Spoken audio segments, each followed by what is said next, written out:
Buenas noches, muchísimas gracias por estar aquí y quisiera presentarles a nuestros invitados de hoy. Se trata de los doctores Gino Jafet Quintero Venegas y el doctor Álvaro López López, ambos de la Universidad de la UNAM, eh, en la Universidad Autónoma de México. Entonces, quisiera brevemente presentarlos. Eh, en el caso de Gino Jafet Quintero, es licenciado, maestro y doctora en geografía por la UNAM y la estancia postdoctoral en el programa universitario de bioética. Actualmente es investigador asociado de tiempo completo en la UNAM. Sus líneas de investigación son turismo y espacio, turismo y antiespecismo, turismo y medio ambiente, ética animal y ética ambiental y estudios críticos animales. Es profesor de las asignaturas Geografía y Ética en la licenciatura en Geografía. No sé muy bien qué significa FF y L, pero sí, La Facultad de Filosofía y Letras. muchas gracias. Y de Ética, Territorio y Medio Ambiente en el posgrado en Geografía, co-coordinador del Seminario Permanente de Estudios Críticos en Turismo y del Seminario Permanente de Estudios Críticos Animales. Actualmente es candidato al Sistema Nacional de Investigadores. También nos acompaña el doctor Álvaro López López, que es doctor en Geografía por la Facultad de Filosofía y Letras de la UNAM, postdoctorado en Turismo y Medio Ambiente en la Universidad de Waterloo, Canadá, y actualmente es investigador titular en el Instituto de Geografía UNAM y profesor en el Colegio de Geografía de la Facultad de Filosofía y Letras y en el posgrado de Geografía de UNAM.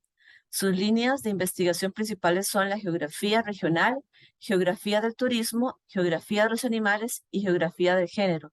Fue presidente de la Academia Mexicana de Investigación Turística y es miembro del Seminario Permanente de Estudios Críticos en Turismo y del Seminario Permanente en Estudios Críticos Animales. Mi nombre es Rosmarie Menacho, yo soy profesora de la Universidad Estatal a Distancia y trabajo en el programa de manejo de recursos naturales. Entonces les doy la bienvenida. Voy a darle permiso a los doctores para compartir la pantalla en caso de que quieran hacerlo y voy a darles el espacio en este momento. Muchísimas gracias por eh, estar aquí y a todos los asistentes también que se vayan uniendo.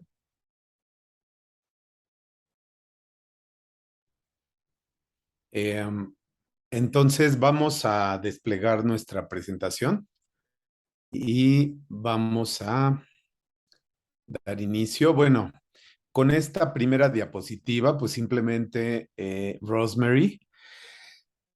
Bueno, eh, te voy a hablar de tú porque en México es muy usual comunicarnos de tú.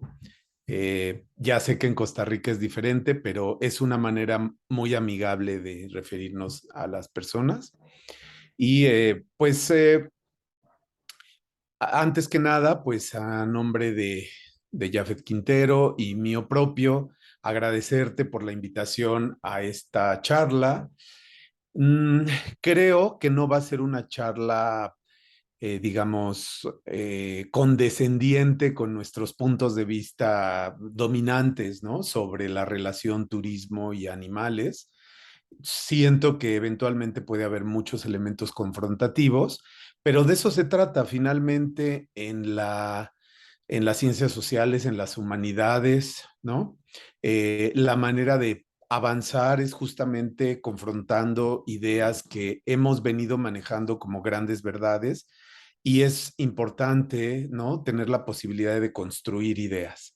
Como ven ustedes, pues la intención de esta plática es discutir sobre la cuestión ética que priva en la relación animales-turismo. La siguiente, por favor.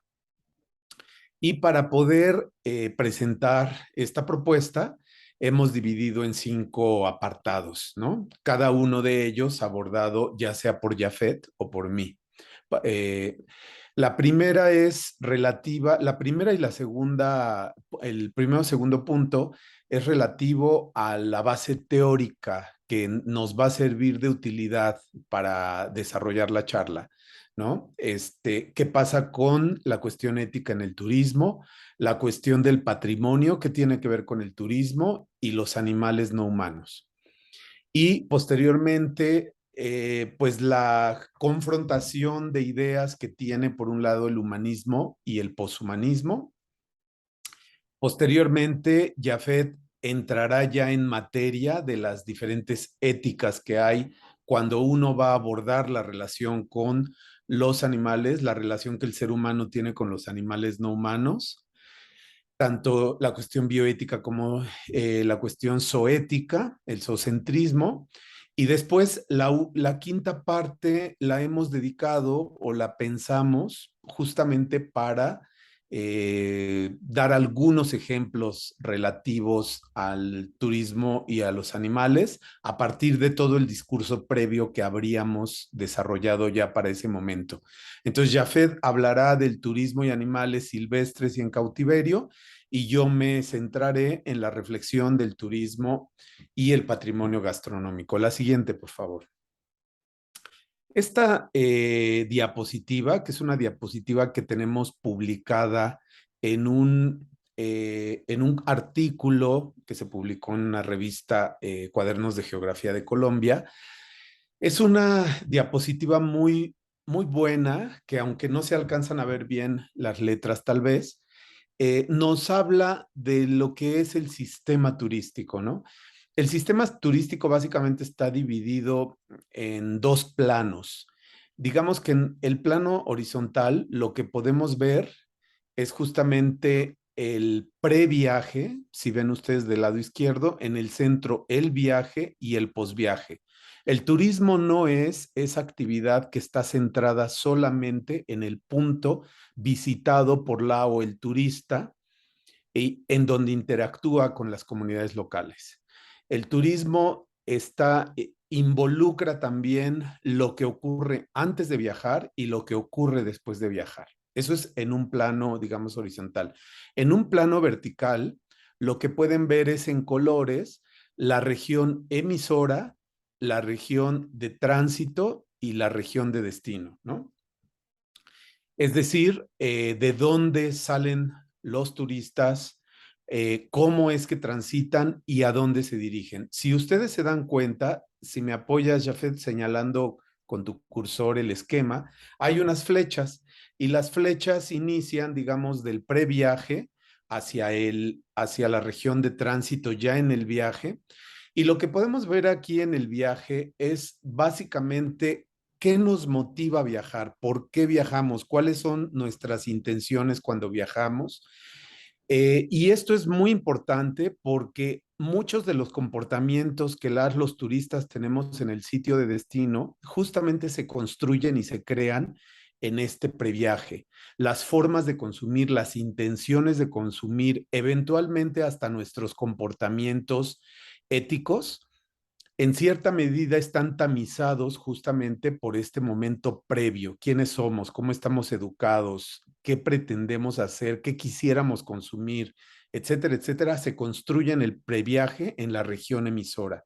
Posteriormente, la gente viaja, digamos, hacia la región de tránsito y evidentemente ahí también los animales están presentes. Valga decir que en el previaje, en la región emisora, pues sin duda alguna los animales no humanos están presentes porque de alguna manera está presente en nuestra mente todo aquello que conlleva a la relación, digamos, turismo, seres humanos y animales, empezando porque tenemos intenciones de comer cosas que están vinculadas muchas veces con animales, visitar animales, auxiliarnos en el transporte con animales, etcétera.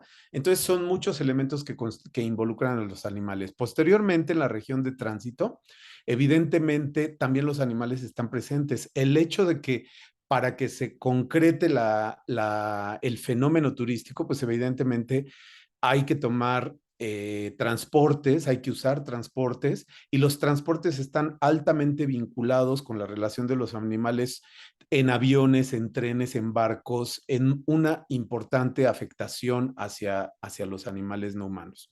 Posteriormente, de la región de tránsito, entonces ya entramos a la región de destino. Hay muchas formas en que los animales están involucrados con la región de destino.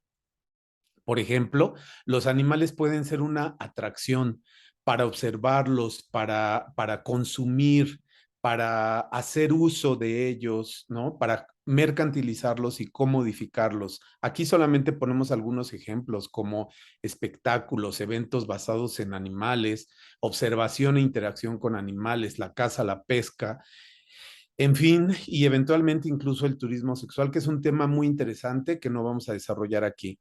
O los animales como productos en la gastronomía, nuestras formas de vestir, los souvenirs en medicinas tradicionales, etcétera. Hay mucho involucramiento con animales no humanos. O cuando los turistas vemos a los animales como eventualmente amenazas, ¿no? Eventualmente podría el temor a ser picados por algún mosco, el ser mordidos por algún animal, el adquirir alguna enfermedad, etcétera, pues sin duda alguna tiene que ver en el viaje con las amenazas, ¿no? O cuando viajamos y queremos viajar con nuestros animales de compañías, etcétera.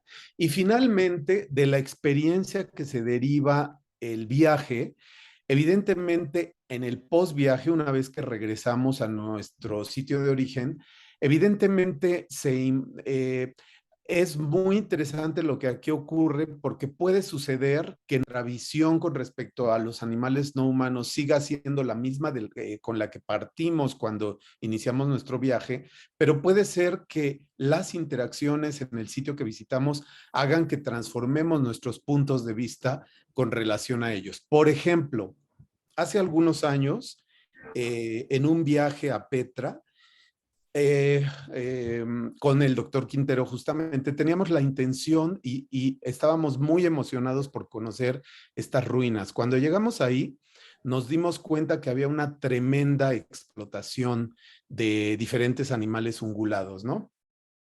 Burros, caballos y también camellos y la manera en cómo eran tratados, golpeados, en medio de un calor tremendo, una situación terrible.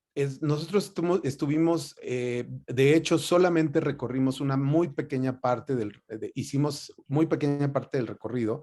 Lo que quiero señalar aquí es que esta experiencia hizo que nos retiráramos, digamos, de la visita y que posteriormente pues nos conectáramos en internet justamente para ver si había alguna denuncia por el maltrato animal dentro de la zona arqueológica y descubrimos que efectivamente ya había una discusión muy fuerte en diferentes redes sociales.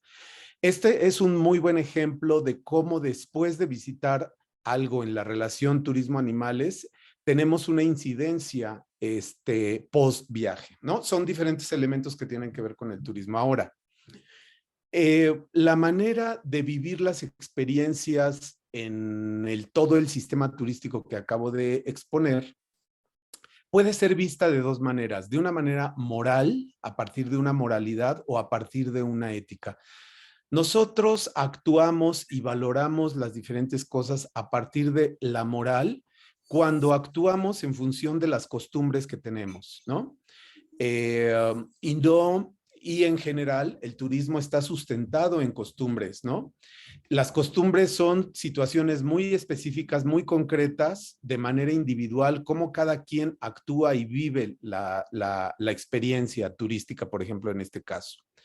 En cambio, la ética, más que actuar en función de las costumbres, es un asunto que se basa en una fundamentación, es decir, es la reflexión sobre la moral, cuando se reflexiona cómo somos, cómo actuamos, por qué actuamos así, y se dan proposiciones teóricas que evidentemente no son concretas y sobre una base general justamente para reflexionar si es bueno o malo la manera en cómo nosotros actuamos y nos desenvolvemos.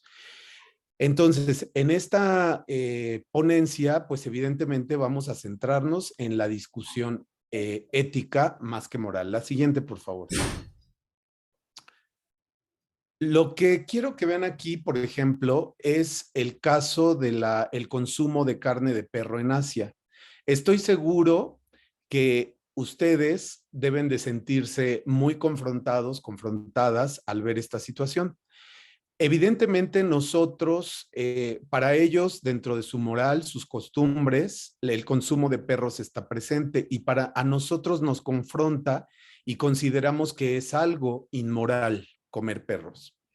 Probablemente sería interesante ellos cómo verían o cómo percibirían el que nosotros comamos otro tipo de animales, porque en el fondo pues siguen siendo animales y evidentemente para en Occidente el comerse un perro simplemente ni siquiera está presente en nuestra mente, ¿no? Aquí lo que quiero decir es que puede haber una reflexión moral de nosotros de confrontar esta situación, pero hay toda una reflexión ética de por qué no es procedente o es procedente según los diferentes tipos de ética. La siguiente, por favor. Eh, Esto tiene mucho que ver también con el patrimonio y la cultura. El patrimonio eh, tiene que ver con la conformación de una situación, de un hecho tangible o intangible que se valora por la sociedad como algo deseable de conservar. El patrimonio es un argumento muy fuerte dentro del turismo justamente para mercantilizar diferentes paisajes, para mercantilizar personas, para mercantilizar animales, para mercantilizar prácticamente todo. ¿Por qué? Porque el patrimonio nos hace denominar y nombrar las cosas y al denominarlas y nombrarlas, las convertimos en algo particularmente valioso que luego es de interés, se va convirtiendo cada vez más en interés general y evidentemente va entrando en el menú de ofertas turísticas. El origen del patrimonio tiene que ver con el patriarcado, justamente, ¿no? En la raíz de la palabra. Eran los varones quienes tenían la posibilidad de heredar, dueños y además dueños de bienes, particularmente de dinero, casas, etcétera, y que luego tenían la posibilidad de heredar. Ese es el origen del patrimonio. Obviamente después viene una lucha de parte de las mujeres por tener la posibilidad también de heredar y se integran como miembros, digamos, que pueden desarrollar el patrimonio, pero sobre la base muy particularmente de una masculinidad heteronormada. Y de alguna manera el patrimonio cultural nace así. Y sin duda alguna incluso el patrimonio natural. Sus orígenes justamente es en la intención de desde miembros masculinos en el poder denominar qué hay que conservar y qué no. Posteriormente, eh, mucho más reciente, surge desde la UNESCO la idea del patrimonio cultural inmaterial, ¿no? Un poco para nombrar elementos que no necesariamente son estáticos, sino más bien son procesos sociales. Aquí yo estoy poniendo un tipo de patrimonio que desde una zoética, por ejemplo, de la que hablará Jafet más adelante, no es viable, es una acción antiética desde un punto de vista ético en específico. Lo interesante aquí es que el código ético del turismo de la Organización Mundial de Turismo, que a su vez pertenece a la ONU, no integra en ningún momento la palabra animal. Habla del medio ambiente, pero los animales no humanos definitivamente no están presentes, de modo tal que en la reflexión global del turismo, los animales no humanos simplemente están reconocidos como una parte constitutiva del medio ambiente, altamente comodificables y explotables. La siguiente, por favor. Y evidentemente hay una relación fundamental, importantísima, entre el patrimonio y el proceso de patrimonialización, es decir, cuando el medio ambiente, los animales, los bosques, los ríos, etcétera, se convierten en objetos, digamos, denominados por el ser humano como relevantes y al hacer eso se empieza a generar el deseo de visitarlo, de consumirlo, ¿no? De observarlo, de consumirlo, en fin, y se da entonces el proceso de la turistificación. Entonces, la turistificación está dada por esa denominación que se da muy particularmente desde un patriarcado dominante. Y aquí, por ejemplo, podemos tener dos valoraciones del patrimonio. Una valoración moral, simplemente ver al patrimonio, a los diferentes entornos, a los animales no humanos como mercancías que son vistas como recursos explotables, incluso a los animales no humanos les denominamos recursos.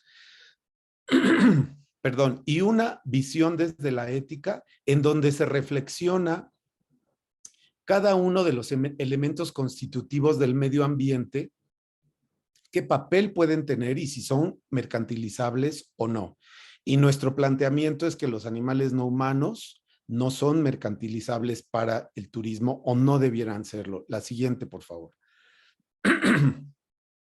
Aquí hay tres elementos fundamentales que quiero tratar dentro del humanismo y el especismo que forman parte de esta base teórica. Básicamente, el humanismo es una posición filosófica en donde el ser humano a lo largo de varios siglos se ha posicionado en el centro de la importancia moral que tiene el ser humano por encima de todo lo demás, muy particularmente por encima de los animales. Nos diferenciamos con mucha claridad, a pesar de ser Homo sapiens, nos autodenominamos como que no somos animales, somos seres humanos, ¿no? Es una situación muy contradictoria en este sentido.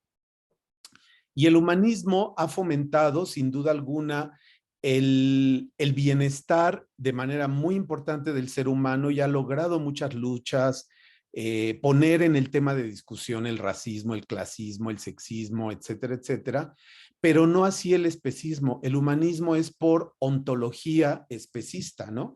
Porque como dice la misma RAE, el diccionario de la Academia Española, ¿no?, de la lengua, dice es una creencia según la cual el ser humano es superior al resto de los animales y eso le da el permiso de usarlos para su beneficio propio, ¿no?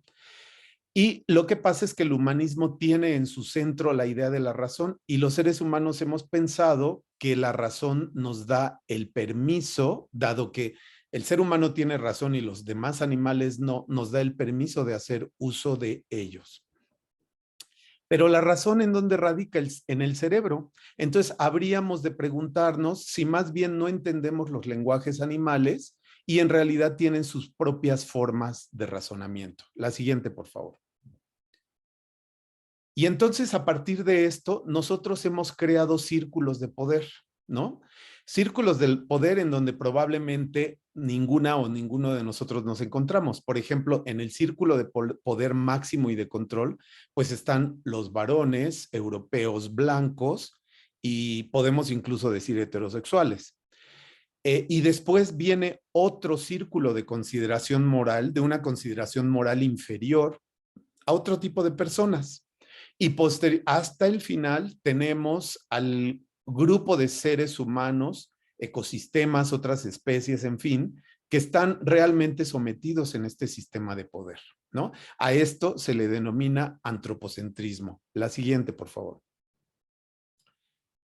Sin embargo, es muy importante considerar que hay una visión nueva que va emergiendo, que es el poshumanismo. El poshumanismo se basa en que los seres que son sintientes, es decir, que son conscientes de lo que les provoca dolor y placer, son dignos de consideración moral.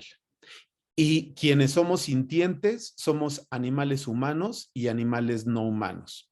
Esto quedó perfectamente establecido en el 2012 en la Declaración de la Conciencia de Cambridge, en donde un grupo de científicos, de neurocientíficos, declararon finalmente, después de mucho tiempo y de varios estudios, pues que los humanos no somos los únicos que poseen sustratos neurológicos necesarios para generar la conciencia. Aquí dice claramente que animales no humanos, como mamíferos, pájaros, otras criaturas, incluyendo pulpos, ¿no?, poseen esta conciencia.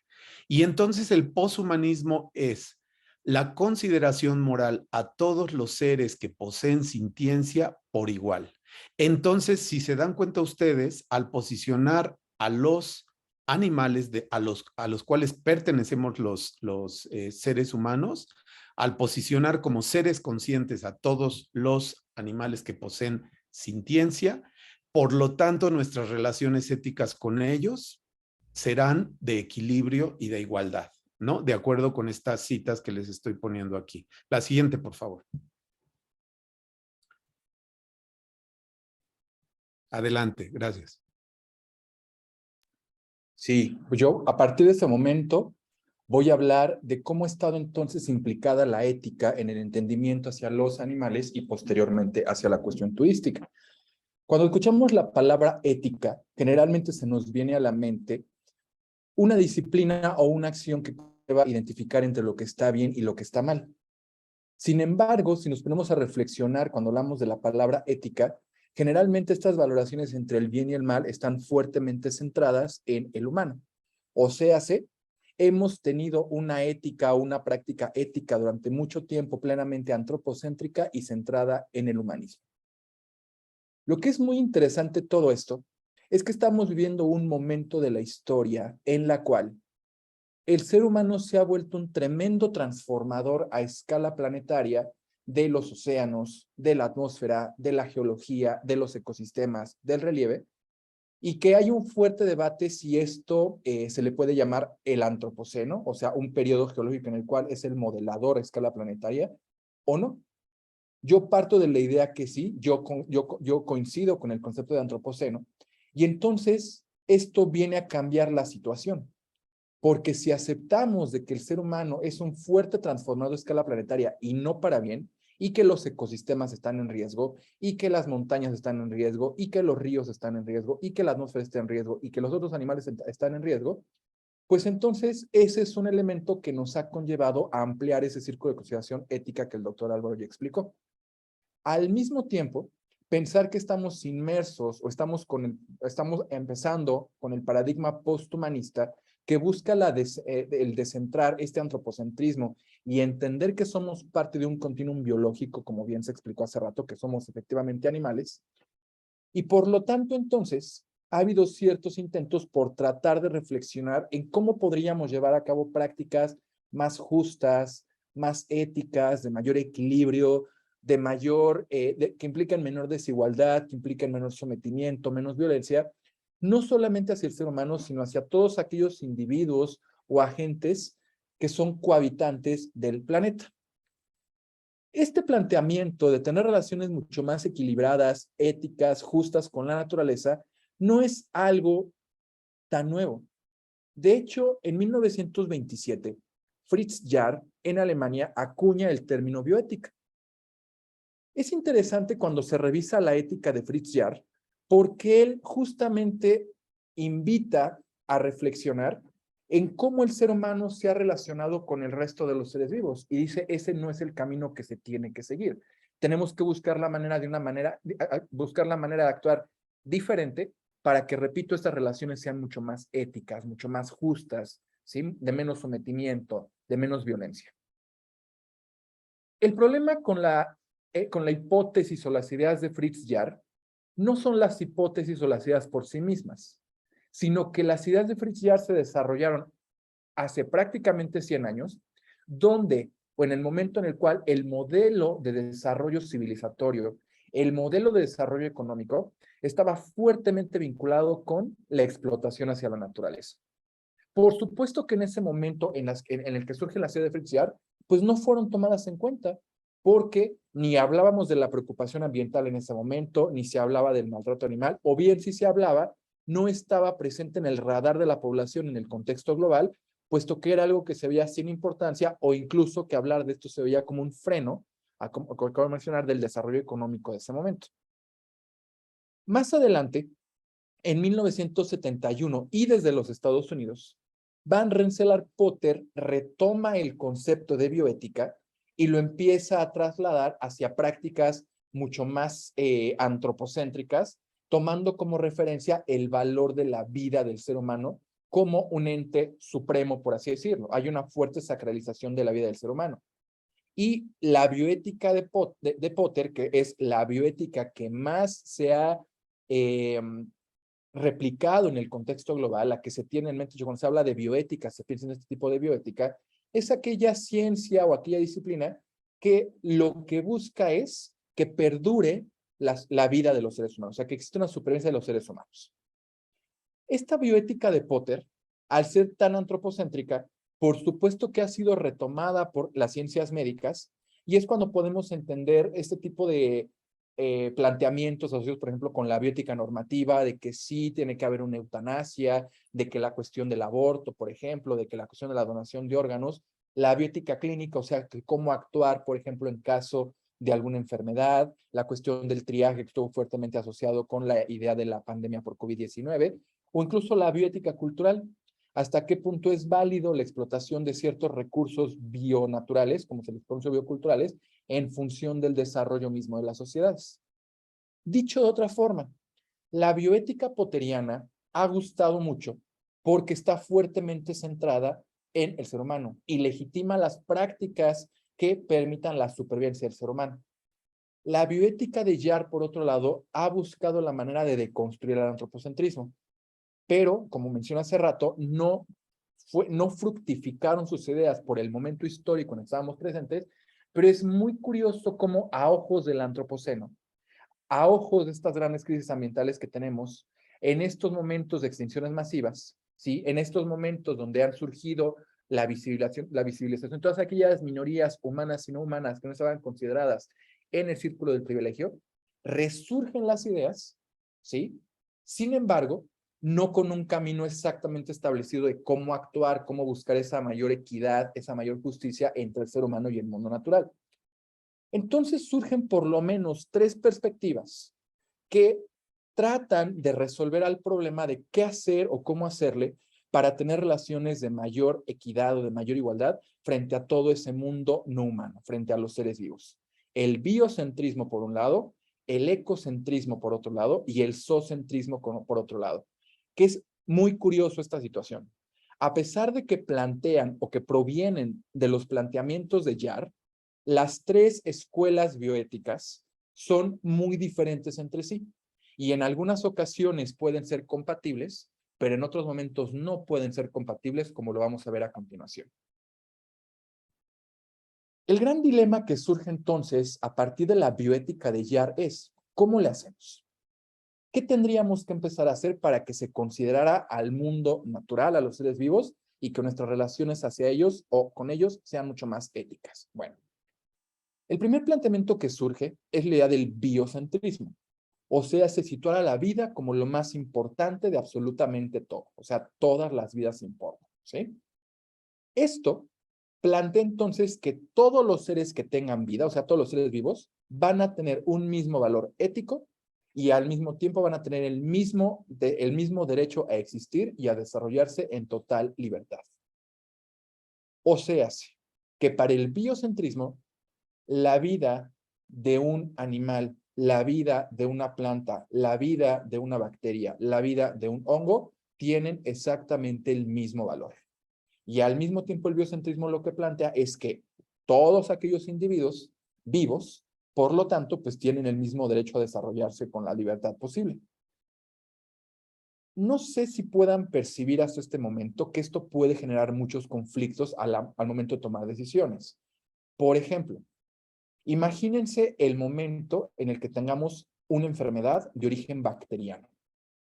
Una enfermedad de origen bacteriano donde es un Homo sapiens frente a millones de bacterias, por así decirlo.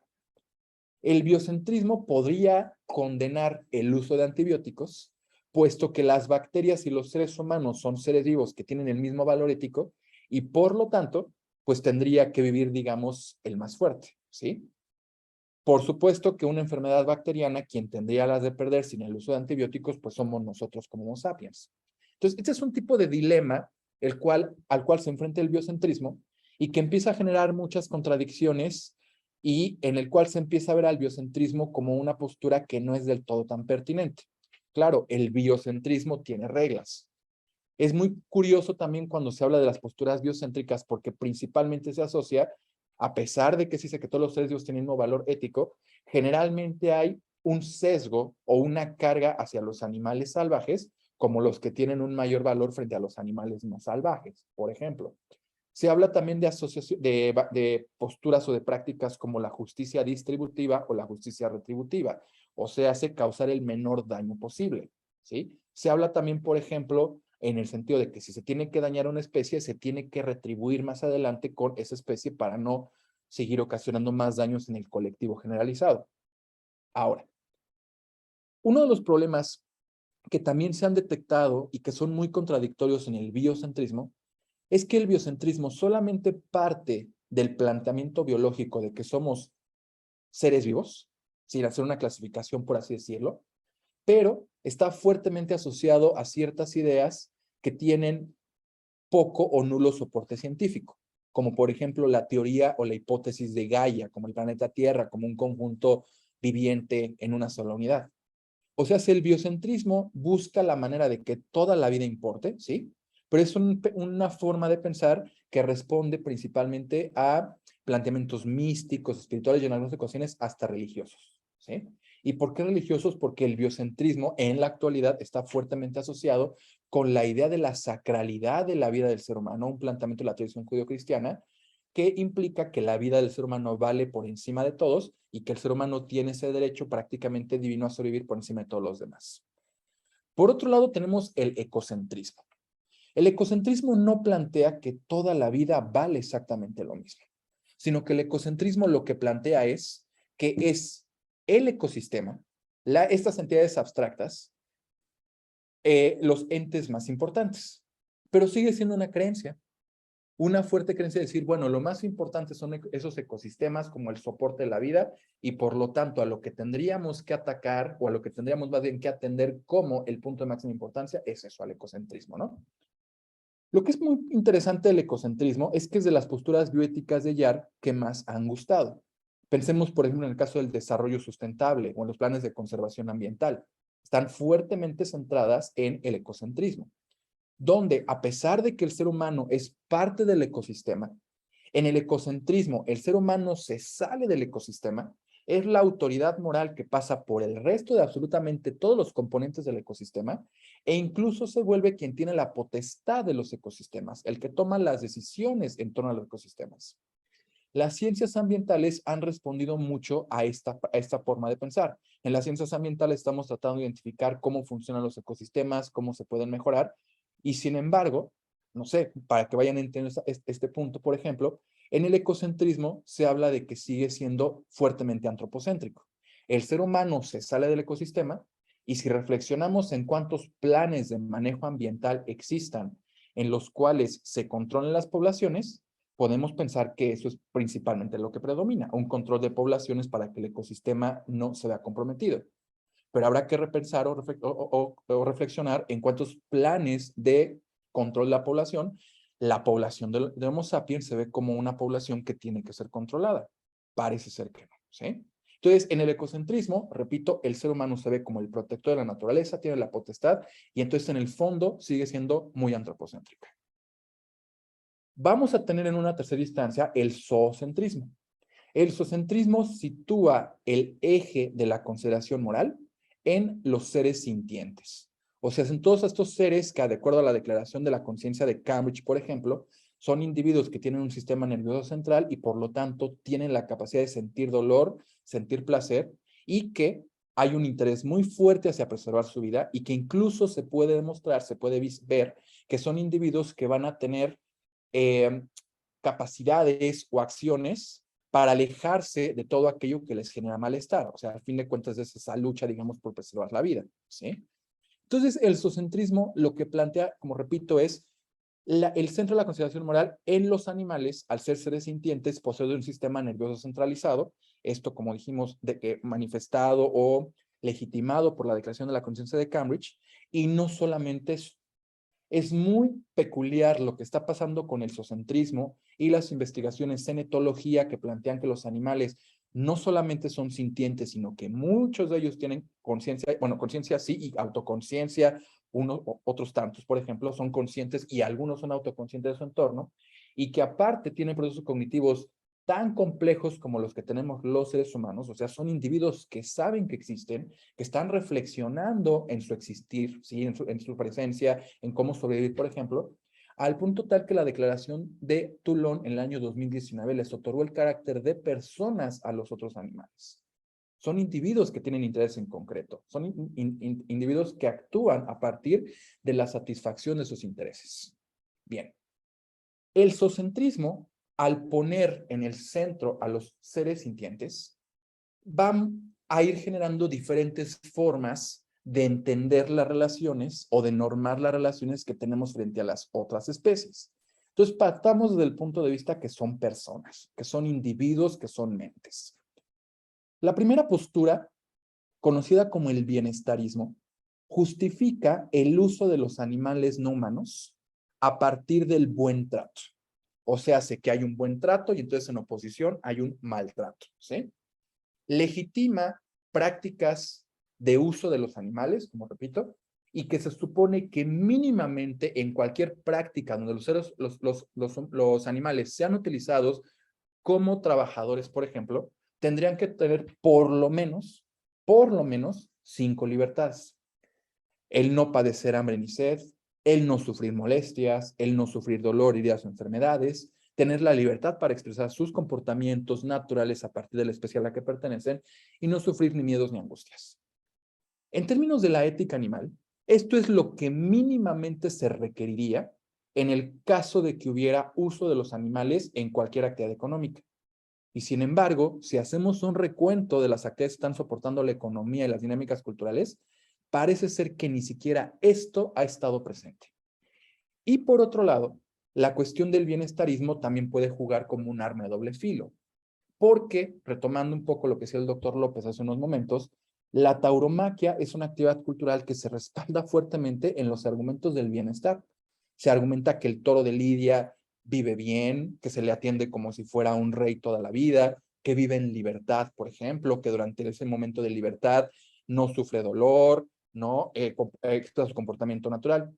Y parece que entonces, bajo estos argumentos justificativos, se tiene el derecho de acabar con la vida de la manera más cruel porque se le otorgaron las libertades y se le dio bienestar toda su vida. ¿Sí? Por eso hay que tener un poco de cuidado con la cuestión del bienestarismo. Otra postura ética que norma las relaciones entre seres humanos y animales es el utilitarismo. El utilitarismo que se ha planteado desde el siglo XVIII con Jeremy Bentham y que retoma Peter Singer en el siglo XX, finales del siglo XX. La idea del utilitarismo básicamente está centrada en la idea de que tenemos que buscar la manera de maximizar la felicidad y reducir el sufrimiento en todos los individuos, tanto humanos como no humanos. El utilitarismo está fuertemente centrado en la idea de los intereses. Y entonces se habla de que hay intereses primarios como el no sufrir, como el no padecer dolor, el interés, por ejemplo, por preservar la vida, y otra serie de intereses secundarios que no pueden estar jamás por encima de un interés primario. Por ejemplo, el derecho a los viajes o el interés por viajar, más que el derecho, perdón, el interés por viajar, el interés por pasarla bien en algún momento determinado. Por supuesto que si analizamos las prácticas turísticas con animales a partir del utilitarismo, son completamente antiéticas, como la fotografía que están viendo ahí. Resulta ser que 2 minutos y medio de felicidad para un o una turista implica 1 año de vida de sufrimiento para el animal que está esclavizado. Por mucho que implique felicidad y por mucho que alguien argumente, bueno, es que la vida de esclavitud de ese changuito representa 2 minutos de felicidad para 1 millón de turistas, con todo, esta práctica se vuelve antiética porque está trasladando un interés secundario por encima de un interés primario. Aunque lo que plantea el utilitarismo sea maximizar la felicidad, sí, pero esa felicidad no puede estar por encima del bienestar de algún otro individuo más. Lo que se plantea entonces es que reducir el sufrimiento lo más que se puede y por lo tanto una práctica con esas características sería completamente antiética. Por otro lado, el utilitarismo y la relación con los animales tiene también ciertos bemoles. Por ejemplo, con la cuestión de la experimentación animal. Hay quienes argumentan que es completamente válido experimentar con animales porque en el fondo habrá quién sabe cuántos seres humanos que se puedan salvar por esa experimentación con animales. Sin embargo, pongamos un ejemplo de esta situación y qué pasaría con la cuestión de la individualidad de cada ser con el que se está siendo experimentado o con el que es potencialmente experimentable. Supongamos de todas las personas que estamos aquí presentes, y Rosemary, te voy a usar de ejemplo, y una disculpa por eso, tenemos de las 12, 11 estamos infectados con alguna enfermedad que es potencialmente mortal, ¿sí? Y que Rosemary, en este contexto, es una persona inmune y que se podría experimentar con ella, aunque implicara su muerte, para obtener la vacuna para que nos salváramos nosotros y nosotras. Podría ser que el utilitarismo dijera, esto es válido, porque se está generando un menor sufrimiento, se está reduciendo el sufrimiento lo más que se puede, a partir de matar a una sola persona. Pero seguramente la persona con la que experimenta dice, momento, es mi vida, es mi derecho, o sea, yo no quisiera ser un ente, por ejemplo, experimental para salvar la vida de otras personas. Entonces, esto es lo que puede causar mucho conflicto con la idea del utilitarismo, ¿sí? Esa decisión individual de cada persona, de cada ser. Por otro lado, tenemos otra postura ética que es la deontología, también conocida como los derechos animales, planteada por Tom Regan a finales del siglo XX. Cuando se habla de derechos animales, generalmente se confunde con derechos, con ciertos derechos que tenemos los humanos que nada tienen que ver con los derechos que se piensan para los animales. Y también hay un fuerte debate que se analiza desde el antropocentrismo, que para tener derechos, los individuos que son acreedores de derechos tienen que tener obligaciones. Por lo tanto, se dice desde el humanismo que los animales no podrían tener derechos puesto que no tienen obligaciones. Aquí la pregunta es, hay varios Homo sapiens que tienen derechos y que no tienen obligaciones, y sin embargo no se les niegan los derechos. Los derechos que plantea la teoría de la deontología de Tom Regan no es el derecho a manejar un automóvil Ferrari por alguna carretera principal, no va por ahí. O tampoco es el derecho al matrimonio, no va por ahí. Son los derechos básicos universales que hipotéticamente cualquier Homo sapiens tendría que tener.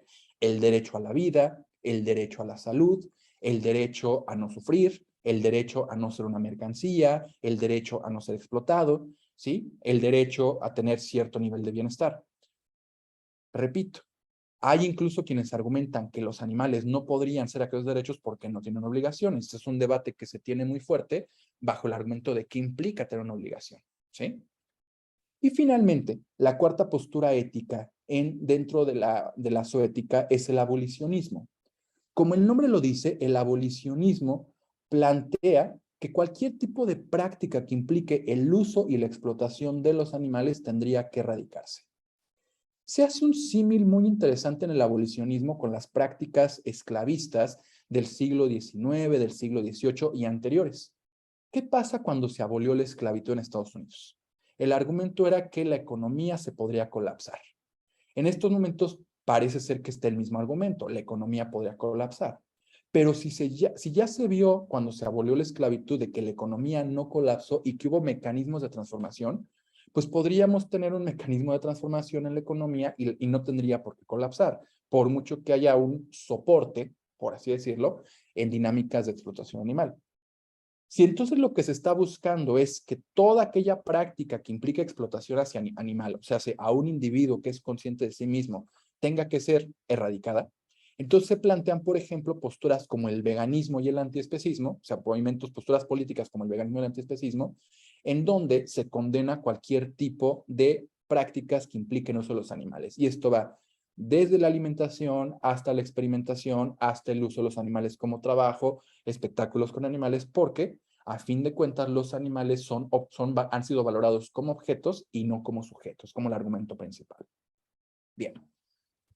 Hablando entonces de todas estas prácticas, de todas estas posturas éticas, entonces empecemos a entender qué pasa con algunas prácticas en las cuales el soporte de la recreación está fuertemente asociado con la explotación animal o con el contacto con los animales.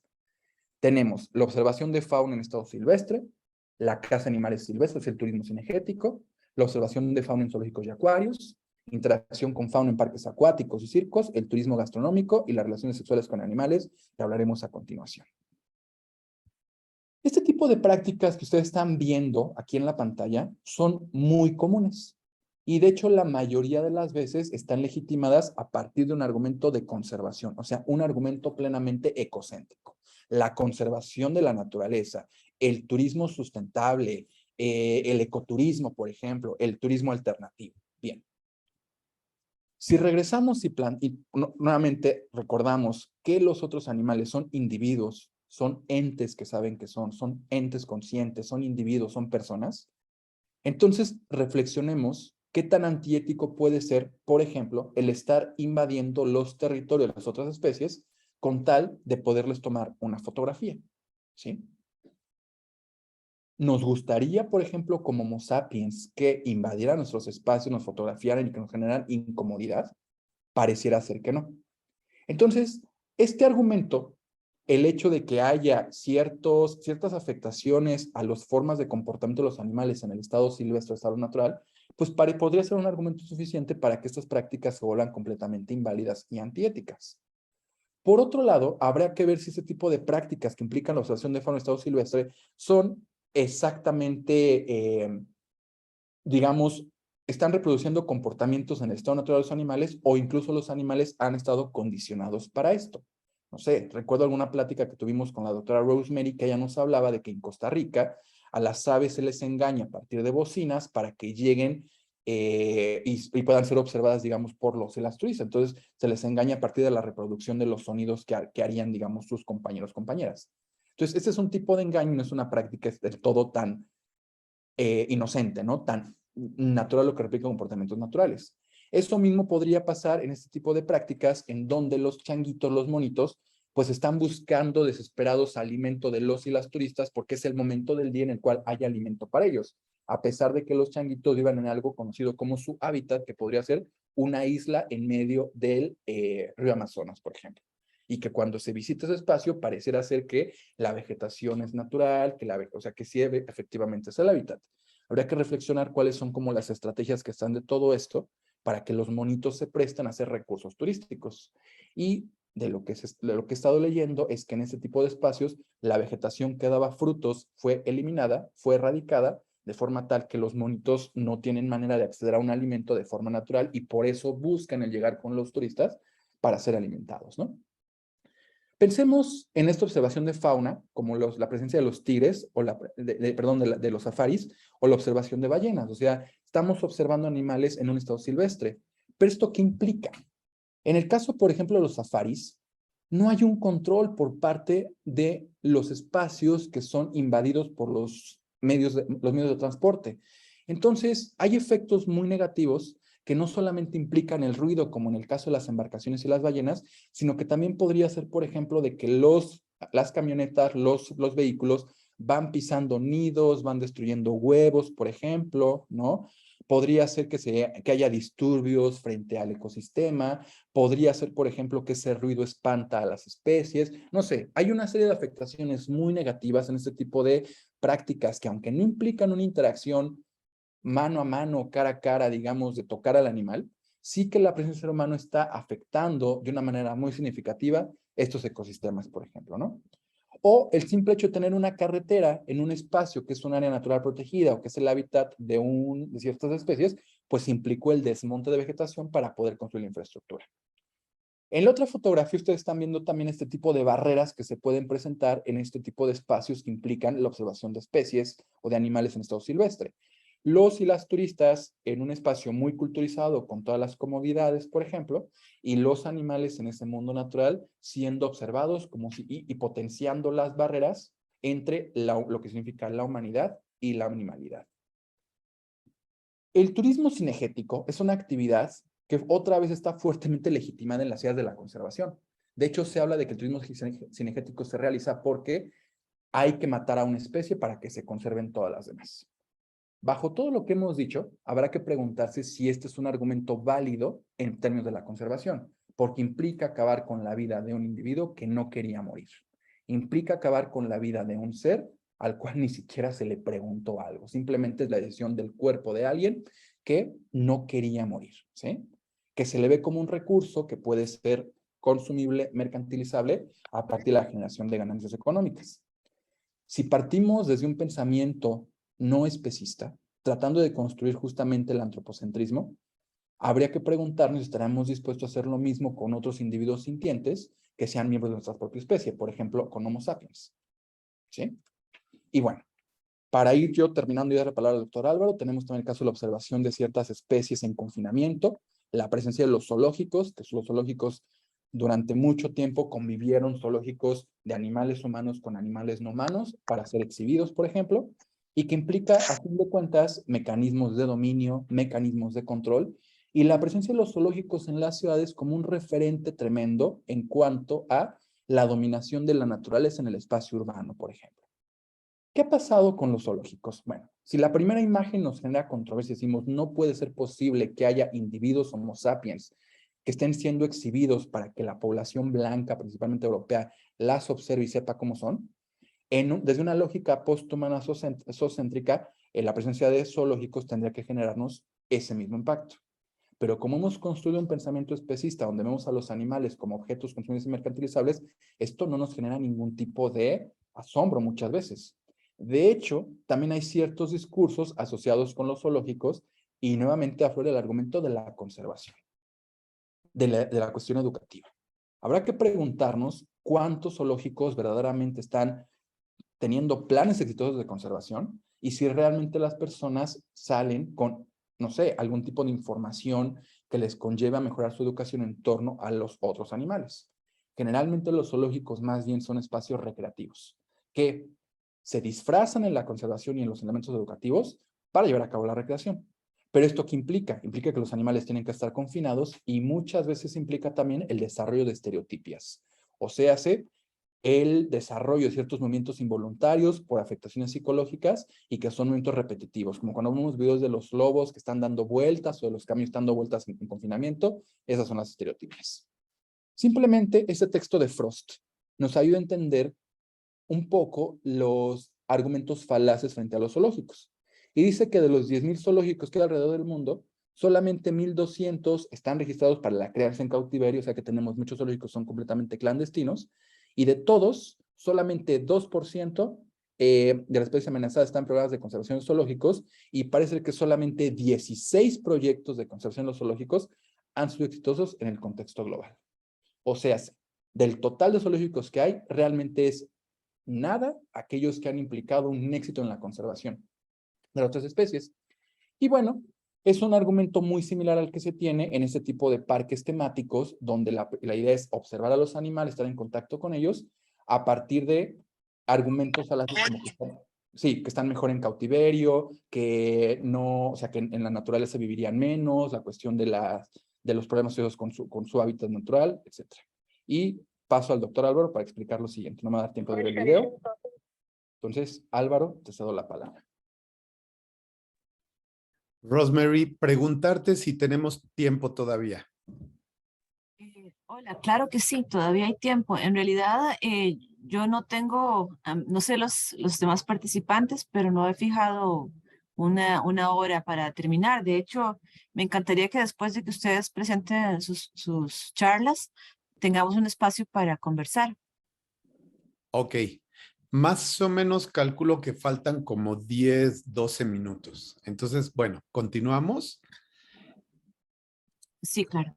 La base teórica que acabamos de presentar nos hace ver que muchas prácticas desde un punto de vista antropocéntrico, es decir, centradas en la idea de que el ser humano tiene derecho a echar mano de lo que se encuentra en la naturaleza o de lo que ha domesticado, pues incluso desde este humanismo antropocéntrico, pues son vistas como no viables, ¿no? Evidentemente, esta perspectiva se vuelve mucho más radical cuando lo vemos desde el zoocentrismo, como ya se explicó. Definitivamente son prácticas no viables. Estamos tomando aquí 3 ejemplos relevantes del patrimonio a nivel mundial, porque hay 3 cocinas, 3 gastronomías reconocidas por por la UNESCO como las gastronomías dignas de preservar, por lo menos, insisto, desde la UNESCO, ¿no? Que es la francesa, la mexicana y la japonesa. Evidentemente, el hecho de que desde una organización tan importante, tan relevante a nivel mundial como la UNESCO, denomine y designe ciertas formas del patrimonio que ya un poco expliqué que tiene que ver con un nombramiento que nace desde un patriarcado muy claramente establecido, pues se ven claramente reflejadas aquí. Entonces vamos a poner 3 ejemplos, ¿no? En la gastronomía francesa, por ejemplo, el paté de foie de gras. En el caso de México vamos a platicar un poquito, perdón, aquí tengo un error, bueno, sí es las cabras, pero una costumbre que se tiene que es el mole de caderas y otra costumbre que se tiene en Japón gastronómica que es el ikizukuri. La que sigue, por favor. Entonces, por favor, si puedes pasar un fragmento de este video. Fíjense que hay una discusión a nivel mundial muy fuerte por este alimento que se considera particularmente representativo de la cocina y la comida francesa.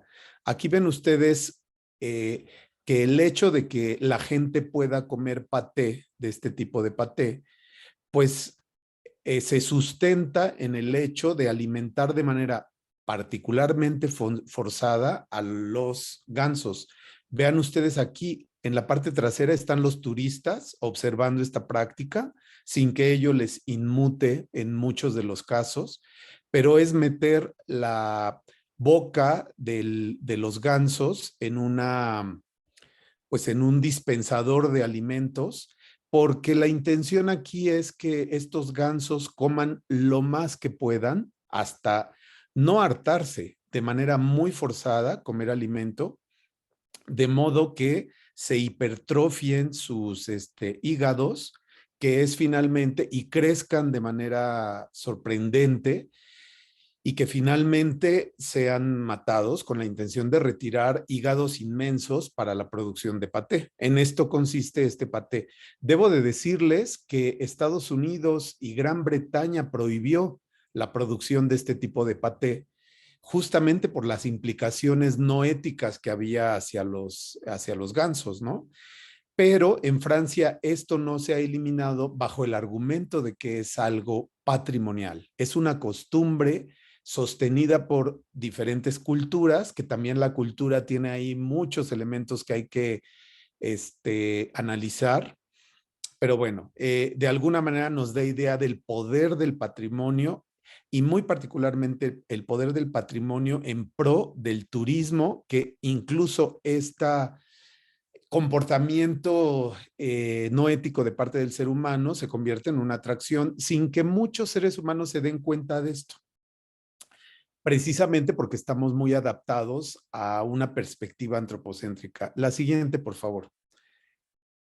Con relación al México, pues ejemplos en México tenemos muchísimos de relaciones no éticas. De hecho, prácticamente podríamos decir que no existen las relaciones éticas con los animales cuando estos son mercantilizados con fines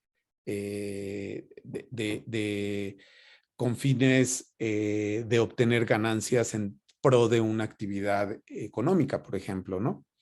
Aquí tenemos un festival que se le denomina Mole de Caderas, que se realiza alrededor de estos días, del 20 de octubre, en donde se desplazan muchos animales, ¿no? Muchas cabras procedentes de la parte sur de México hacia la parte central, bueno, no central, pero digamos hacia el norte de esta parte sur. Hay un estado particularmente que se llama Oaxaca y otro Puebla, hacia donde por muchos kilómetros, 300 kilómetros, son desplazados estos animales sin darles comida, solamente sal, con la finalidad de que la carne se vaya ablandando, pero pues un chivo adulto puede tomar hasta 3 litros de agua diarios y durante estos 15 días de recorridos no se les da agua, solamente sal, y evidentemente pues es una situación que se ha puesto a discusión fuertemente, pero no se ha acabado con esta práctica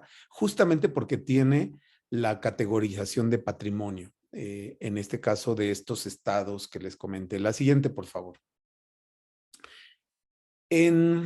Si bien hay normas mexicanas para establecer con claridad la manera en cómo se debe proceder a la matanza, obviamente esto es improcedente desde la zoética, pero vamos a asumir que lo analicemos desde otras éticas antropocéntricas. Bueno, desde las éticas antropocéntricas hay formas establecidas de matar animales, ¿no? A partir, por ejemplo, de pistolas de aire, por ejemplo.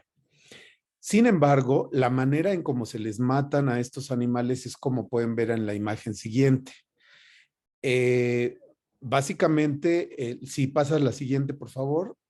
Aquí lo que pueden ver ustedes es cómo van entrando todos estos chivos a un espacio en particular y desde estos lugares son observados por los turistas. Lo que ustedes ven en la parte superior izquierda, en esa especie de cuarto con un techito, es una cantidad grande de turistas que ven el ingreso de los chivos y luego lo que experimentan es esto, cómo se les acuchilla justamente en esta práctica ejercida sobre todo por poblaciones indígenas.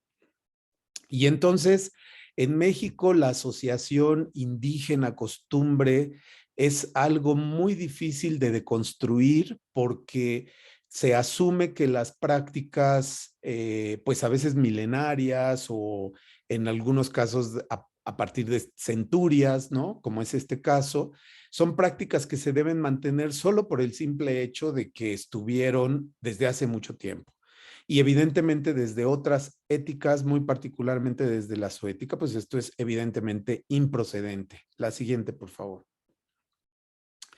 Y en Japón, una de tantas prácticas que implica la comodificación, mercantilización de animales, es esto del ikizukuri, que consiste básicamente en una exquisitez gourmet que muchos turistas desean, digamos, experimentar, probar, y básicamente es una serie de animales. Los turistas llegan a un lugar determinado, observan el animal que se quieren comer, lo señalan, lo retiran, ya sea un pez o ya sea una rana, como es este video que vamos a ver, y en donde ustedes pueden ver el cómo se comen a los animales vivos, porque es una práctica patrimonial que se considera lo más fresco de lo fresco de la gastronomía. Si por favor puedes reproducir el video.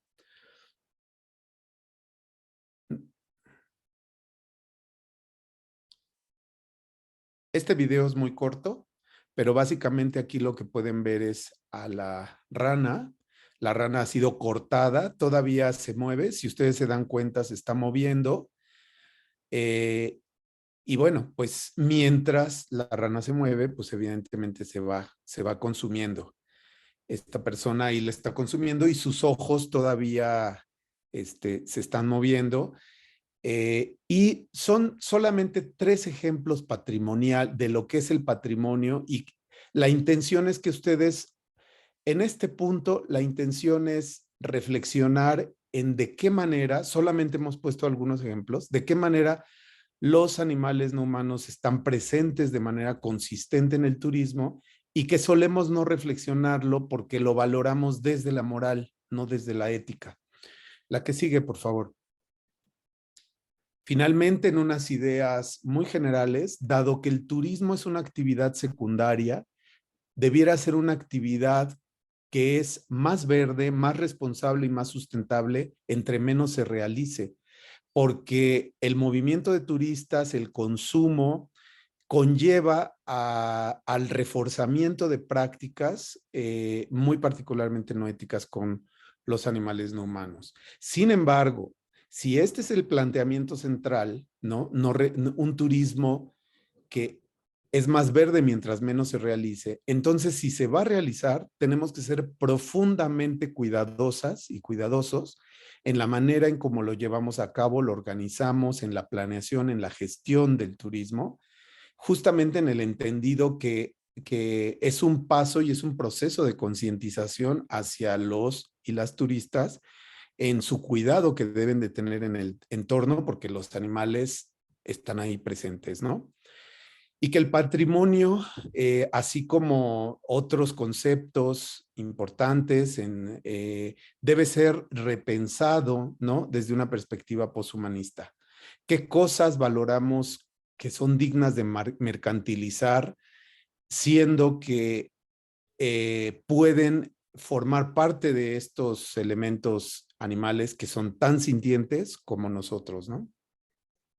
Y que finalmente estos constructos, tradición, patrimonio, ejercicio del turismo, consumo de animales, de muchas maneras, desde su observación hasta comerlos, en fin, pues conlleva a prácticas que se consideran no éticas. Y de esa manera concluimos esta sesión, y si hubiera preguntas, pues con mucho gusto estamos aquí para compartir y para responder o comentar. Gracias. Muchísimas gracias a los doctores Álvaro y Jafet. Entonces ahora quisiera abrir un espacio de preguntas, comentarios de las personas que están participando. No sé si quisiera alguien, podría ser levantando la mano o podría ser sencillamente comenzar con una pregunta. ¿Hay alguien que tiene algún comentario con relación a lo que acabamos de escuchar?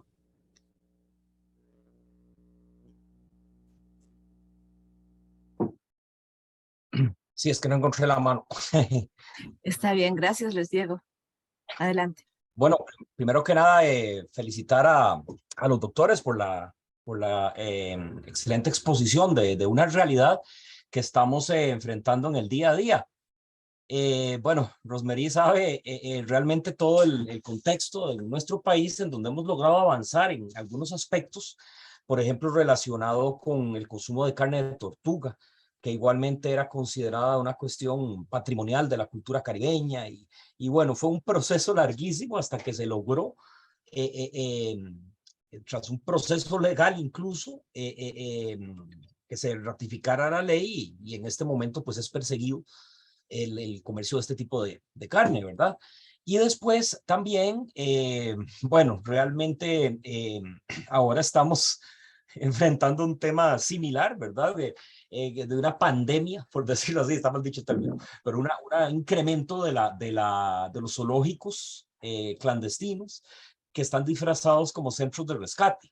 De hecho, precisamente el organismo de investigación judicial de nuestro país hace un día, 2 días, decomisó una gran cantidad de animales en uno de estos centros que se esconde la mampara del rescate, y que más bien varios colegas de organizaciones han metido cámaras ocultas, como por ejemplo los colegas de ABA, Adopción de Bienestar Animal, de gente disfrazada como turista o pasándose de pasar por turistas, y vemos una serie de anomalías que también es importante recalcar, que es el contacto directo de los turistas con los animales. En los videos se ve claramente, qué sé yo, una turista dándole un beso a un tucán, o el clásico alzar perezosos, ¿verdad?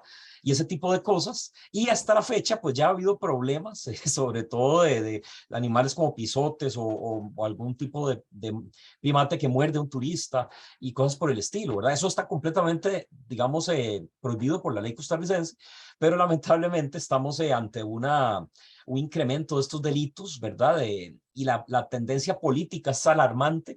Un diputado, para no alargarme mucho, un diputado recientemente trató de meter un proyecto de ley que iba a permitir la exportación de animales criados en cautividad, especies en vías de extinción, o sea, con el pretexto de...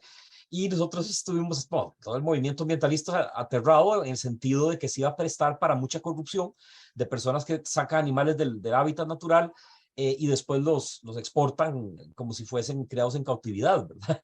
Y bien, ese es un problema realmente que estamos enfrentando, y por lo demás, me parece estupendo toda la perspectiva de la conferencia. Gracias. Muchas gracias, Luis Diego. No sé si ustedes estaban un poquito al tanto de estas situaciones, don Álvaro y Jafet, pero sí hay una serie de prácticas que vale la pena revisar, y también las tendencias que menciona Luis Diego también. Quisiera también leer la pregunta de Anita que dice, ¿el saqueo de los mares de parte de grandes buques se puede ver como una falta de bioética animal?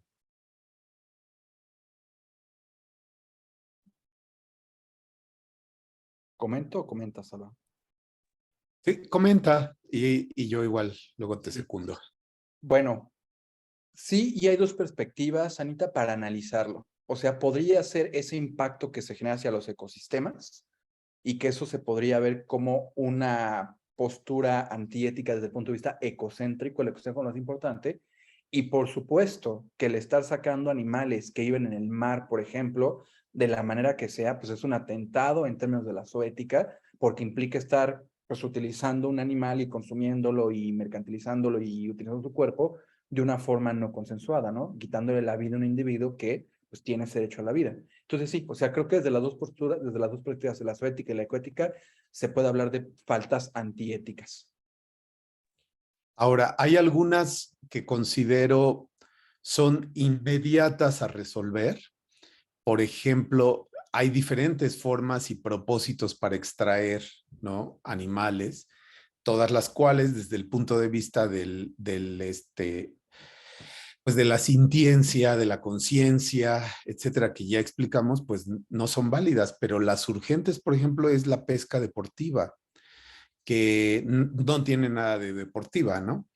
Es una manera, digamos, innecesaria de extraer animales de una manera muy cruel. Incluso aun cuando se les pesque y se les devuelva otra vez al mar, ya van tan lastimados muchos peces y que por lo general suelen ser peces muy grandes que mueren una vez devueltos al mar. Entonces, ¿por qué definitivamente esta es una de las prácticas inmediatas que se debieran prohibir, abolir? Pues primero porque es la pesca por el simple gusto de perseguir y acosar a un animal. Así como pudiéramos hablar del turismo cinegético, ¿no? Porque además la intención finalmente es una necesidad secundaria del ser humano, ¿no? O sea, es simplemente su diversión. Y el otro asunto, por ejemplo, ya que toqué el tema por ejemplo, del turismo cinegético, que está muy asociado, por ejemplo, con esta pesca deportiva en sus propósitos, es que la argumentación es que se matan algunos animales, o sea, hay algunos turistas tan ricos, tan preocupados por el medio ambiente, por la pérdida de especies, por su extinción, etcétera, que el hecho de que se pongan a la venta por altas sumas de dinero, teóricamente esto llevaría a las poblaciones locales a que redujeran la cantidad de ejemplares muertos, ¿no? Por rifle, sobre todo. Aquí el planteamiento sería, si de verdad estas personas están tan preocupadas, ¿no podrían más bien donar ese dinero y evitarle el dolor a otro ser sintiente a morir de esta manera, siendo perseguido y acosado? Y la otra es que estudios recientes muestran, en el caso de México, que no se observa que verdaderamente las especies en extinción utilizadas en el turismo cinegético verdaderamente hayan crecido en número, ¿no? Más bien al contrario, o sea, se generó un turismo cinegético y además de eso, ni siquiera se ha logrado incrementar el número de ejemplares, o sea que por todos lados es un problema. Pero es lo que yo podría referir como argumentos en la matanza con fines turísticos. Muchas gracias a los dos. Sí, aquí en Costa Rica está prohibida la cacería, pero de animales terrestres, los animales marinos parece que no fueran considerados o como quien dice de segunda clase o no, como si no tuvieran, no fueran sintientes. Voy a leer otros comentarios. Dice aquí que me parece que estas ideas son muy disruptivas y oportunas, muy pocos se las plantean siquiera y esto abre o debería abrir los ojos y las mentes de las mayorías para detener esta crueldad imperdonable en contra de los animales. Agradecer a los doctores por excelente exposición. Y Carlos pregunta, ¿cuáles países han avanzado con legislación sobre este tema? Si puedo empezar ahí, híjole. La pregunta es muy difícil porque generalmente cuando se incorporan a los animales en la ley, no se considera a todos los animales, ¿sí? Y esto mucho tiene que ver con algo que en filosofía se le conoce como una etiqueta teleológica o una finalidad. Por ejemplo, aquí en México tenemos, en la Ciudad de México tenemos una ley en contra del maltrato animal. Pero ese maltrato animal no incorpora a todos los animales. A partir de ahí es algo muy contradictorio. Incorpora principalmente animales de compañía, perros, gatos y los animales, digamos, que están en potestad familiar con seres humanos, ¿no? Pero podría ser, por ejemplo, que ese mismo individuo un individuo de la misma especie, de un animal de compañía, que se utiliza para otra cosa, no sea protegido por la ley. Pensemos, por ejemplo, en el caso de los perros Beagle. Los perros Beagle son animales de compañía, pero también se utilizan para la experimentación. Entonces, aunque la ley proteja a los animales, el simple hecho de que ese animal tenga la finalidad de cumplir con algo más, inmediatamente ya no se le considera. Entonces, se vuelve muy difícil el entender en términos, digamos, de la legislación en otros países, porque no es algo diferente a nivel global. O sea, a nivel global se habla de la preocupación ambiental, la preocupación de los animales, pero no se incorporan a todos los animales.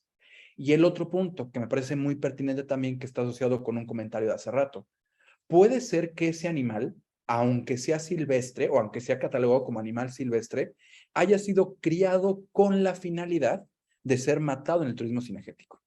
Entonces, si así lo es, entonces se le da un carácter completamente diferente y la ley ya no lo protege, porque como se ve como una propiedad, como se ve como un bien, se ve como un objeto, un bien moviente, como se les llama, entonces ya pierde el carácter de animalidad, por ejemplo, el carácter de individualidad. Entonces, habría que preguntarnos cuáles son las constituciones o las legislaciones que han considerado a los animales en términos generales como sintientes. La Nueva Zelanda los acaba de considerar. En Argentina es curioso porque Argentina ha sido muy diferenciado. En Argentina se acaban de considerar a los perros salchicha como seres sintientes y por lo tanto están protegidos ante la ley, pero son solamente, digamos, de los únicos individuos. Hasta que no se dé esta transformación de considerar a todos los individuos del reino animal como seres sintientes, por ejemplo, va a ser muy difícil que se pueda avanzar en legislación. En términos turísticos, hay ciertas reglamentaciones. Hay países que no permiten la caza, pero curioso, no permiten la caza en términos turísticos, pero sí la caza de otras características. Entonces, al fin de cuentas, pues se vuelve algo también un poco contradictorio. En ese mismo sentido en el que respondió Jafet, con lo cual desde luego concuerdo, también podríamos integrar, por ejemplo, aquellos países que tienen partidos animalistas, por ejemplo, Holanda, por ejemplo, España, ¿no? La presencia, la verdad es que a veces realizar acciones tangenciales que no sé, ahí podríamos, por ejemplo, una acción, pues difundir la información de cómo se lleva a cabo el turismo y para que la gente decida sus formas de consumo, pero estas acciones son muy buenas, sin duda alguna las tenemos que hacer, pero las acciones centrales, por ejemplo, es la transformación de leyes, ¿no? La generación de leyes, el establecimiento de normas, pues evidentemente lleva a respetar de manera legal pues determinadas prácticas. Entonces, sin duda alguna, la presencia de partidos políticos, estar inmersos en la política y tener acción, la posibilidad de actuar directamente, pues es en cierta medida también un reflejo del avance de una sociedad y el interés de proteger a su vida sintiente, ¿no? Efectivamente, yo iba a mencionar lo que aquí comenta Silvio de Curtis, de que Colombia recientemente abolió la pesca deportiva. Efectivamente, pues estos son avances. Otros países u otras regiones, por ejemplo, sabemos que no hace mucho tiempo en Cataluña, dentro de España, a pesar de que España tiene una tradición importante en la tauromaquia, de hecho es parte de su patrimonio y por eso son tan riesgosos las denominaciones patrimoniales y tienen que estar sujetas a revisión continua. A pesar de estar en un país altamente en el que se desarrolla la tauromaquia, en Cataluña se prohibió. Y es interesante ver la Plaza de Toros de Barcelona convertida, por ejemplo, en un centro comercial, dándole otro uso diferente. Y estos pequeños avances le muestran a la sociedad que los animales son importantes, que la muerte a partir de la masacre definitivamente no tiene cabida en una sociedad que se jacta de ser civilizada, que por cierto el concepto de civilización es muy cuestionable, pero pues no lo vamos a comentar en este momento, pero son algunos avances que podemos señalar, ¿no? Hay otras sociedades que por otro lado parecieran de gran avanzada, como países nórdicos, por ejemplo, que finalmente tienen, o sí, ¿no? Que tienen avances importantes para la protección de ciertos animales, pero que masacran a otros, ¿no? Por ejemplo, como las focas. O pues así, por todo el planeta tenemos muchos ejemplos, pero yo creo que un indicativo también es qué tanto se está desarrollando al interior de los países un movimiento de respeto y protección a los intereses primarios de los animales, ¿no? Muchas gracias. Tenemos varios mensajes. Yo quisiera leerlos en conjunto porque creo que si no se nos iría mucho tiempo. Entonces podemos leerlos y tal vez hacer un comentario, a ver si podemos relacionarlos. Kenley dice, hola, saludos, el audio no me funciona. El tema de respeto animal va desde el concepto que cada persona tome. Yo personalmente dejé de consumir carne por el tema de cambio climático y el tema de la cantidad de agua que se requiere para la producción de carnes. No sé si a nivel de México se trabaja alguna certificación de fincas de animales para quienes la consumen, que certifiquen que los animales son sacrificados en condiciones de respeto, sin agonía, etcétera. Gracias. Jeremy dice, me gustaría preguntar qué opinan de los mariposarios turísticos. ¿Consideran que sea maltrato para estos insectos? Pregunto porque yo estoy en proceso de realizar un proyecto para un mariposario que quiere dar charlas acerca de mariposas. Anita indica, les falta la ley. A veces las faltas de ley es por desinformación de algunos guías de grupo. Por ejemplo, en Parque Cahuita ha habido turistas tirando cuerda en parte de un humedal que tiene y el guía no decía nada. El proyecto tiene que ver, bueno, otra vez con el mariposario para que se pueda integrar al mercado turístico. Ya mencionaron el comentario de Silvio y Carlos dice que Monteverde, sitio turístico, la Plaza de Todos es ahora una huerta comunitaria, iniciativas ciudadanas muy importantes. Perdón por mezclar tantos temas, pero tal vez hay algunos puntos que ustedes quieran resaltar. Sí, primero yo, si me permiten, con la cuestión del consumo de carne en México. En México hay algo que se llaman los rastros TIF. No es exactamente qué significa TIF, que supone que tienen todas las certificaciones, pero es curioso porque desde el periodismo mexicano se han generado este tipo como de reportajes a partir de cámara escondida y se han dado cuenta que no cumplen con las normas, ¿no? A pesar de que se tiene y todo. Entonces ha sido muy desgarrador, por ejemplo, ver las imágenes de estos mataderos que dicen justamente que los tienen que ser aturdidos, o sea, las normas que sabemos, y no se cumplen. Y no se cumplen, pues mucho tiene que ver con la necesidad de la ganancia económica, de que los animales pues, son vistos como objetos, de que hay que satisfacer una demanda de productos cárnicos, ¿no? Y que lo que menos importa es el bienestar animal. Como yo comentaba hace rato, a pesar de que sean las libertades básicas del bienestar, ni siquiera hemos podido llegar a eso en muchos aspectos, ¿no? O sea, sí existen, también existe el llamado el consumo de carne orgánica, pero pues habrá que ver si realmente es así, porque por lo menos lo que se sabe, ¿no? Que son los huevos o las gallinas de libre pastoreo, o sea, simplemente es porque están en galerones con ventanas y con un poco de ventilación, no porque exactamente estén en el campo. Y pensar, por ejemplo, que todo está fuertemente asociado con la cantidad de población humana que hay, que demanda cada vez productos cárnicos, las calificaciones de las dietas. Entonces, mientras más sea la demanda de productos cárnicos, pues por supuesto que los procesos de producción van a ser más antiéticos. Sí, me gustaría también comentar sobre el asunto del consumo de carne. Yo creo que es en dos planos, ¿no? Primero porque es incentivar el cambio climático. Sabemos perfectamente que el consumo de carne de vacas es altamente demandante, no solamente de agua, sino requiere abrir espacios, o bien si es un ganado, pues digamos, confinado en establos, pues evidentemente ello implica un maltrato animal tremendo. Entonces, en muchos sentidos, sí es importante el repensar las maneras de alimentación, pero por ejemplo, ligándolo con el turismo, es muy interesante observar, en México ha ocurrido lo siguiente, no sé si en Costa Rica también ocurra, pero hay altas demandas de consumo proteico de carne de parte de los turistas. Entonces, muchas comunidades indígenas suelen no comer tanta carne. Cuando los turistas llegan a estas comunidades, demandan de ciertos alimentos y las poblaciones locales buscan la manera de introducir nuevos tipos de alimento a sus dietas que no son sustentables con sus regiones.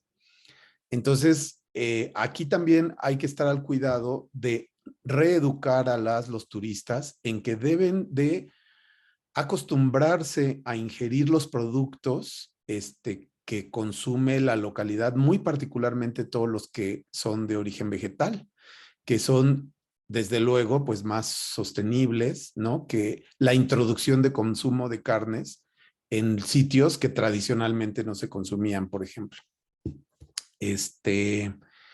Y luego iba a comentar otra cosa, pero ya se me fue. Yo creo que ahí cierro los comentarios de mi parte, Rosemary.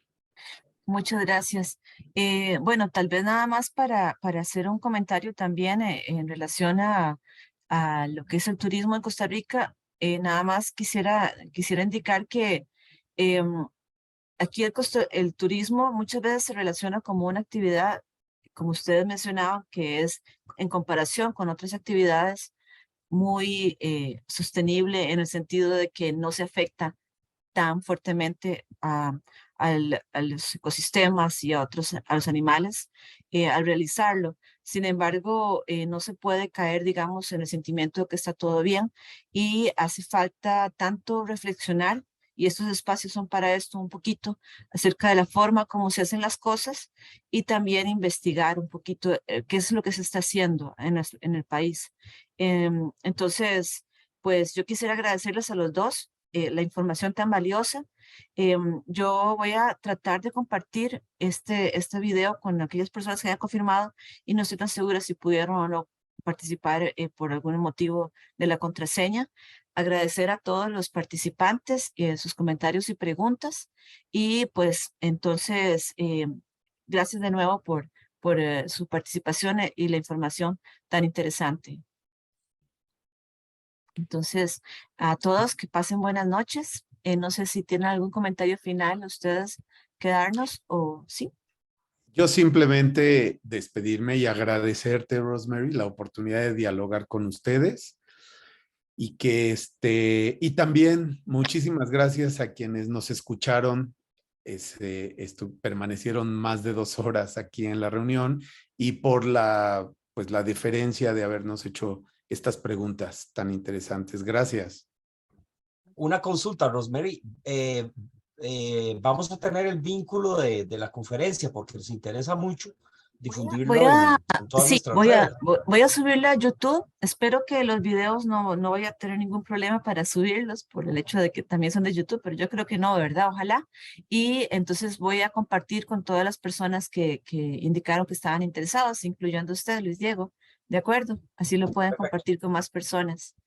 Muy bien. Muchas gracias. Gracias de nuevo a todos y muy buenas noches. Que Buenas pasen muy bien. noches. Hasta Bien. luego. Buenas Hasta noches. luego. Buenas Hasta luego. noches. Luego.